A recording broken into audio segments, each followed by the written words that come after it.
Hello, my name is Ari Castro and I'm 16 years old. I'm going to explain you the next topic, rational functions. So maybe you're wondering, what is a rational function? A rational function is the quotient of two polynomial functions. First, you have to ensure that both the numerator and the denominator are polynomial functions. So we have only two rules for being a polynomial function, because without a polynomial function, it can be a rational function. So the only two rules is that the degree should be a positive integer number and that the equation have to contain real numbers. So we have only 5 steps for sketching the graph. And the first step is get the x and y intersection. That means the point in which the line touch, and let's remember, y-axis is the vertical line and x-axis is the horizontal line of a graph. The second step is get the vertical asymptote.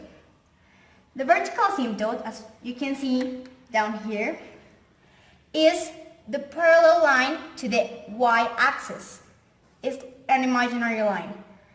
The line that will pass the y and x intersect can pass through it. To get the vertical asymptote, you just need to find the zeros of the denominator, like this example. The x can't be 5 because we'll turn the division into a indeterminate division. Then the next step, as we can see up here, is get the horizontal or oblique asymptote. Both of these asymptotes, you can pass through it, and the horizontal asymptote, as you can see here, is when an imaginary horizontal line is parallel to the x-axis, and it tends to go to minus infinity to plus infinity. So we need to consider certain things.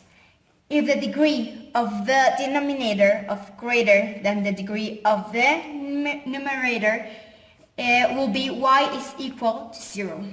But if the degree of both parts are equal, y will be the division of the leading coefficient. We will see it later with more clarity. Then we will see the oblique asymptote. The oblique asymptote is when a linear asymptote isn't parallel to x or y axis. We have to consider certain things. If the degree of the numerator is greater than the degree of the denominator by 1, there will be one oblique asymptote. But if it's greater by 2 or more, there won't be any oblique asymptote. You have to remember this. And we will get it making a gully division. Then the fourth step is get the behavior for the vertical asymptote or asymptotes. And finally, we will sketch the graph. Then we will have one exercise that is going to be this. So in here we have the original equation, and we have to get a factorized equation from the original equation. And now we have to remember the 5 steps that we saw in the previously, and the first one is get x and y intersection. We have to first get the y intersection in which x is equal to 0, so we have to substitute every x that we found in the original equation for 0, and here the ones that have 0 disappear, and because of the rules of signs, we have positive 10 over 6, and we simplify it and we have 5 over 3, and here is expressed in coordinates. So we have the x intersection in which y is equal to 0, so in here the only y that we have is in the beginning of the equation.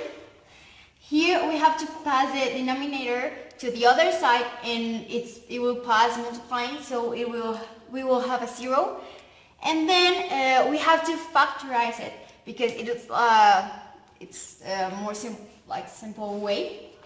And we simplify it, and we will have this. And then 5 will pass dividing, and we will have a 0. Then minus 2 will pass to the other side, and we'll have a positive 2. Then we have an x squared, and we have to put a square to the 2.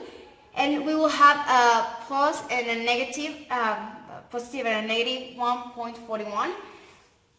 And here's expressing coordinates.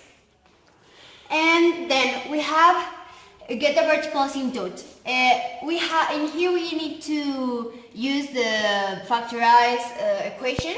In here we can find it. So we have to pass the negative 3 to the other side, and we will have x is equal to 3, and here's expressing coordinates. And x plus 2 we have to pass to the other side plus 2, so we will have a minus 2. Here's expressing coordinates. And we will have the third step, that is get the horizontal asymptote. We have to identify if it's the same or the denominator is greater than the numerator. That's the thing that we have to take into account if in the case that it's horizontal or oblique. So in here is horizontal, so we need to divide it, and we will have a y is equal to 5. Then we will have the behavior. The behavior is it's with the numbers that we get in the vertical asymptote, that will be 3 and negative 2. So in here we will have in one side 3 and another side minus 2.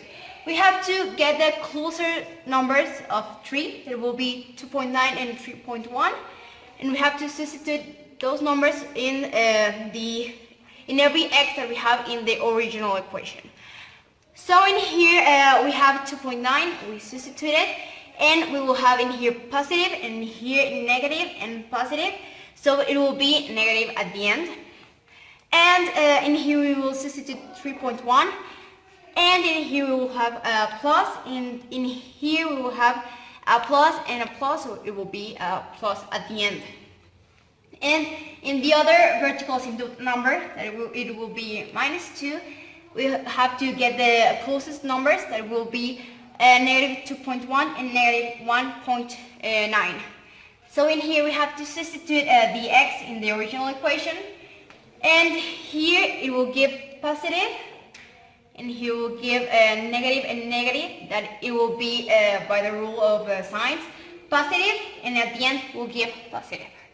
And here we have to substitute again minus 1.9 for every x that have the original equation. And here we'll give plus, and here will be plus and negative. So it will give at the end the negative. So the final step is to sketch the graph. As you can see, here's the final result of the graph.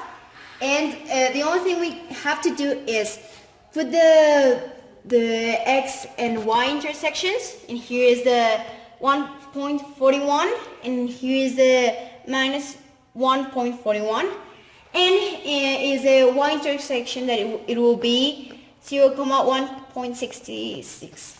And we have to put the vertical asymptotes. In here is the 3 and the negative 2, and in here is the horizontal asymptote, that will be y is equal to 5.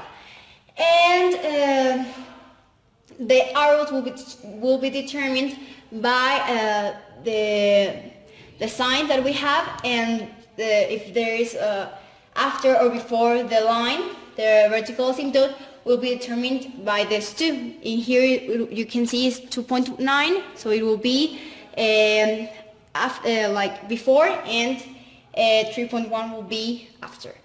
And here you have just to join the points and the arrows.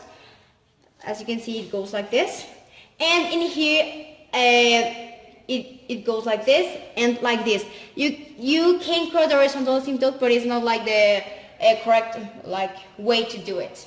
And that will be everything. Thanks for watching.